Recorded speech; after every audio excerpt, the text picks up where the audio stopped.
Ito, breaking news.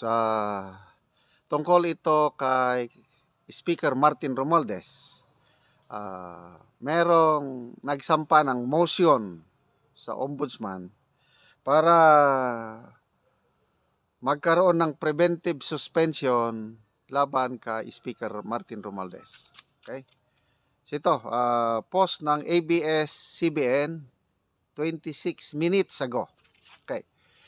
Davao del Norte 1st District Representative Pantaleon Alvarez and other complainants asked the Ombudsman to order the preventive suspension of House Speaker Romualdez and other lawmakers who are facing a grave complaint over alleged insertions in the 2025 General Appropriations Bill via Vivian Gulia, ABS-CBN News. Tapos dito, mayroong pinos na motion for preventive suspension. Basahin natin.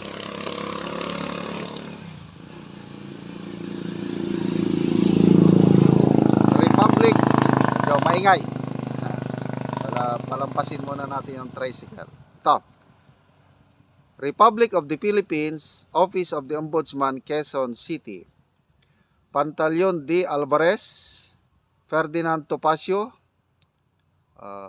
Exego Magpantay, Virgilio R. Garcia, complainants. Versus Martin Romualdez, Manuel Jose Dalife, Elizalde Co, Stella Luz Kimbo, Jando and Jandus. Respondents. 4.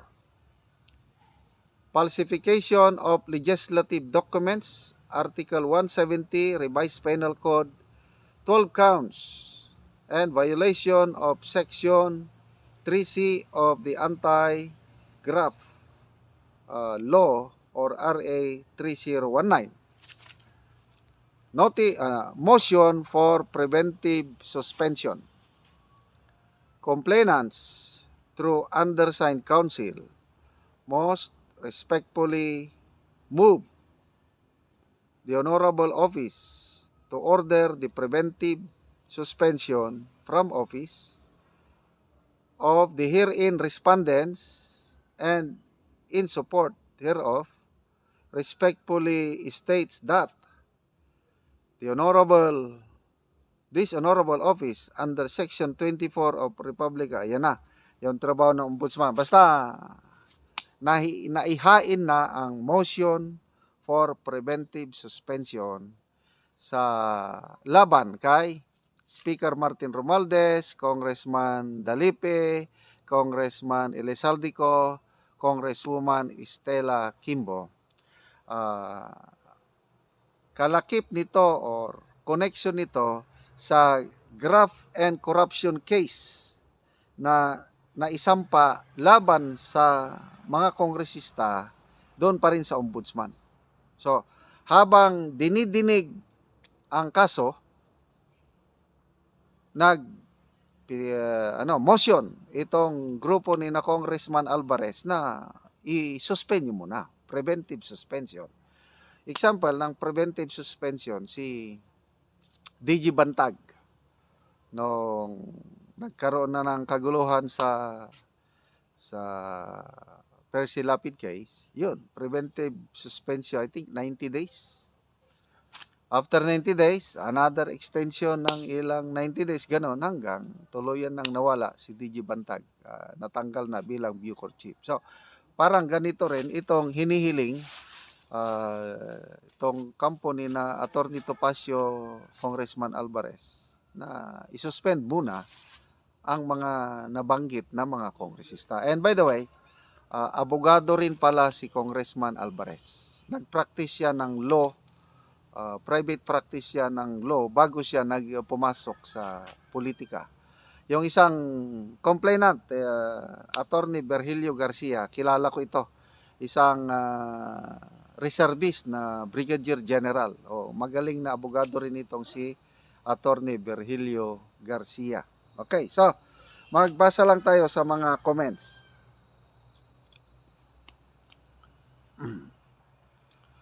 Romy Tagupa, preventive suspension. Ito na. Jack Neil Balante, public funds should always be handled with transparency. If there were questionable insertions, the ombudsman should investigate thoroughly and hold those responsible accountable. Arvin Lerios, suspension plus temporary restraining order para di magamit yung GAA Budget 2025 since the oral argument is set on April 1. Yan. Dickbert Gador, ex-speaker versus incumbent speaker. Yun na talagang labanan. Ex versus incumbent. So, sige. Hintayin natin ang aksyon. And I'm sure ito, ang ombudsman, i-require ang House leadership na mag-submit ng comments. Yan, due process. Okay? So, salamat sa grupo ni Congressman Alvarez, Attorney Topacio, Attorney Virgilio Garcia sa ginawa niyong ito. Sana maaksyonan ito kaagad ng press conference ang Senado kanina. Nagsalita si Senate President Escudero tungkol sa mainit na usapin sa impeachment ni BP Sara. Bakit hanggang hindi pa nasisimulan? Okay. So, isa sa naitanong is yung position paper na isasubmit ng bayan muna through former Congressman Nery Colmenares na dapat simulan nyo na. Ganun. So, pakinggan natin itong sagot ni Senator Escudero na napakaganda. Parang may pasaring siya sa House leadership na sino naman sila ngayon para madaliin kami. Okay, pakinggan natin ang pahayag. Nery Colmenares, today may sasubmit na position paper sa inyong office also seeking or asking Senate to immediately convene as impeachment court. So, ngayon ba parang tumitindi na yung pressure sa inyo na Si Nery bilang ano? bayan muna? Position paper ng bayan muna, sir. Well, tatanggapin namin yon, i-refer ko yun sa Committee on Rules at sa legal team ng Senado para gumawa ng karampatang sagot at matimbang yung kanyang mungkahi. Pero may balik na tanong ako kay Congressman Nery. Ang nakalagay sa rules ng Senate shall proceed with trial forthwith. Diba? Next po, from Ang nakalagay sa rules ng House shall be immediately referred to the Speaker. Ginagamit yung salitang immediately, ha? Pero 2 buwang inupuan yan ng mga congressman. 2 buwang inupuan yan ng mga complainant ngayon sa Senado.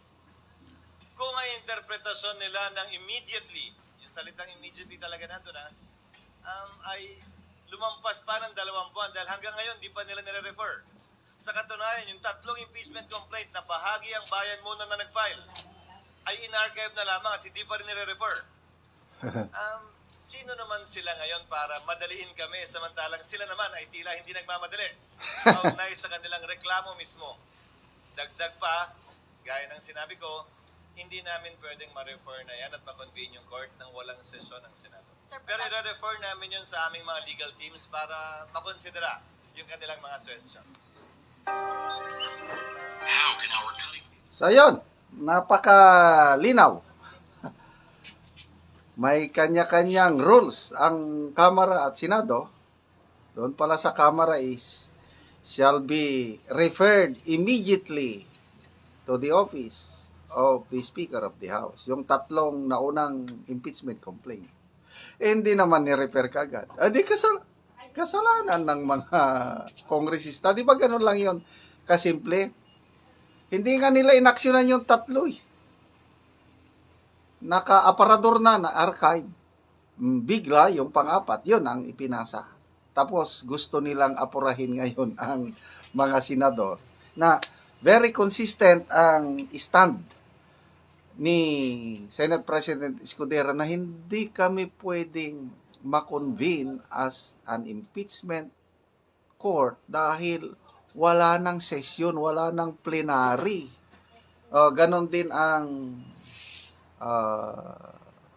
sinabi ni Senator Villanueva. Sino pa yung mga ibang senador na no? Si Senator Pimentel lang ang nag-aapura na gusto niya masimulan kaagad. Okay? So all other senators ayaw eh. Sa alam ko lang maraming mga senador, yun.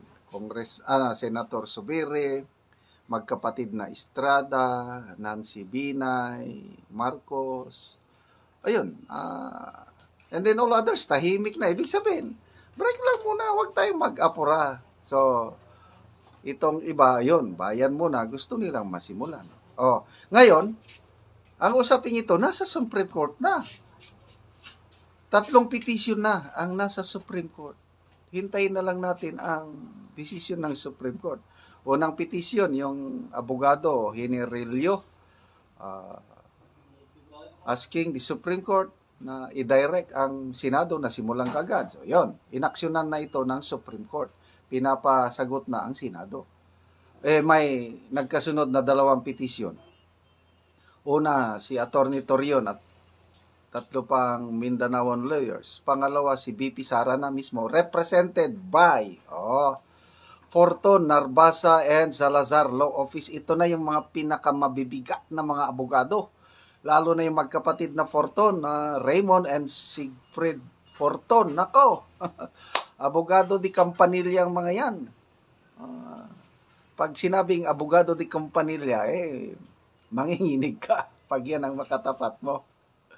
So, nasa Supreme Court na. And I believe, aaksyonan yan ng Supreme Court. Kaya, to me, yung si Senator Escudero na hintay natin mag-convene ng Junto ba I don't know kung alin nang masunod. Junto ba kasi ang original pronouncement, Junto na lang. Kasi yon ang pagbubukas muli ng sesyon ng Senado.